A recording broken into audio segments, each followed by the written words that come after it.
For decades, the scientific community agreed on a strict upper limit for how massive a snake could physically grow on Earth. The consensus centered on a specimen discovered in the Americas, measuring 9 meters or roughly 30 feet from head to tail. This was Titanoboa, the undisputed king of snakes. It represented the maximum size a cold-blooded reptile could achieve before its own metabolic needs and the planet's gravity made survival impossible. That record stood until researchers began excavating a site in the Kutch district of Gujarat, India. Within these desert layers, paleontologists uncovered fossilized vertebrae that suggested a creature capable of reaching lengths far beyond the 30-foot ceiling. Breaking this size record does more than add a new name to the history books. It forces a complete reevaluation of prehistoric climates. A predator this large requires an environment significantly warmer and more resource-dense than previously thought possible for that era. These are the remains of a newly identified apex predator, officially named Vasuki indicus. By measuring the dimensions of these vertebrae, researchers estimated the snake's total length at 15 meters, nearly 50 feet. Lining them up reveals the sheer disparity.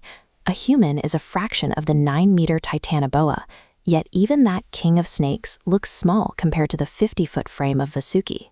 A 50-foot serpentine body carries immense physical density. Biologists estimate its mass at several hundred kilograms, a weight requiring a massive skeletal foundation and powerful muscle groups just to move across the ground.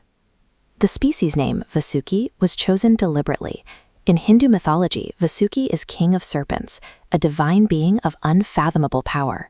Ancient lore describes Vasuki as an integral part of the divine hierarchy, most notably depicted coiled 3 times around the neck of Lord Shiva.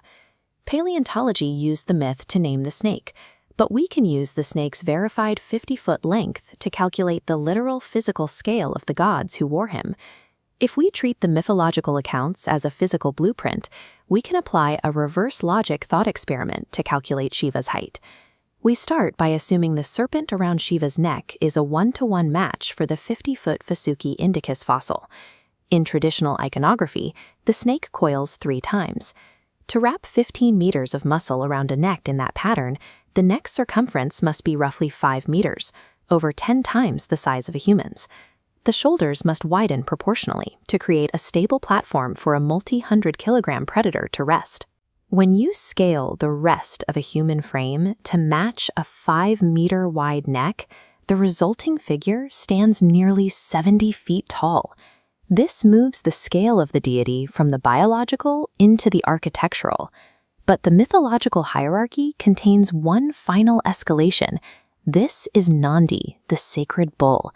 His role in the epics is to serve as the mount carrying Lord Shiva on his back. The combined payload Nandi must support is a 70-foot deity plus a 50-foot apex predator, a total mass reaching into the hundreds of tons. To physically carry that weight across the earth without collapsing, Nandi's anatomy must transcend standard biology. We are looking at a creature with the skeletal density and sheer volume of a small mountain. Finding Vasuki indicus does more than update the fossil record. It provides the physical evidence needed to visualize the true, breathtaking scale of ancient human imagination.